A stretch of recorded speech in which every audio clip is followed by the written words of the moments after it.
I'm joined by Magnus Carlsen, just defeated Vincent Keymer. Magnus, first of all, what went through your head when I'm sure you noticed the knight takes e4? Yeah, so he kind of flinched when I played a3.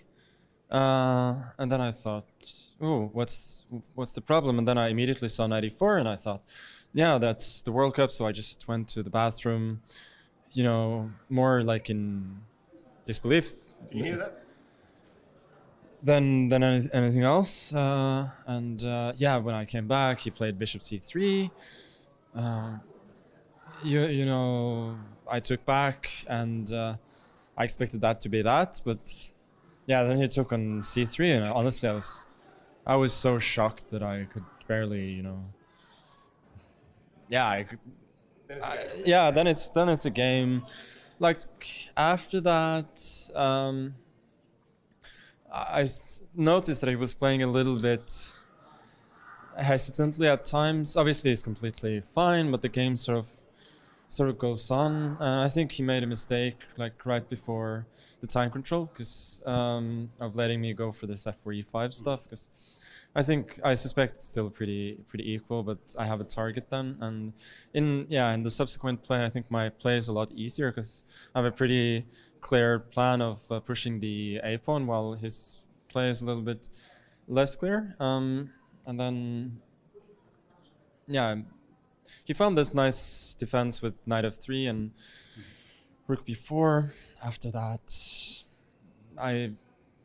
it all really depends on whether he could play bishop d5 at some point, and I would have to sack the exchange. Like, I suspected it was a draw, but I couldn't like prove at the board that it was a draw. So I thought it was my only chance. And fortunately, like he spent all his time there. He didn't have so much left. He clearly was undecided, and he decided to keep the status quo. The problem is then that my king invades, and it's not a question of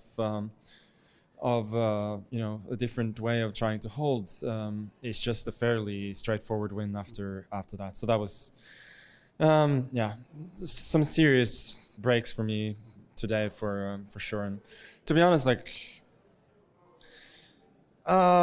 progressing in the World Cup is one thing. Honestly, like almost since day one, I've been wondering, like, what am I doing here? Like, why am I spending all this time playing classical chess, which I just find, you know, stressful and boring. But you know, well, tomorrow you're tiebreaking. But anyway, you know. And it's also not a good state of mind that you, first of all, you're not trying to really do well. I mean, just that was my thought yesterday, that, you know, if I bust out tomorrow, that's going to be like another humiliation in the World Cup, and I know that I'll forget about it in a couple of days, but still, it's less than ideal. But yeah, now I've had my first serious scare, tiebreak tomorrow, which I'm sure will be challenging, but I'm still in it, which I'm happy with. Thanks for your sincerity, Magnus. Thank you.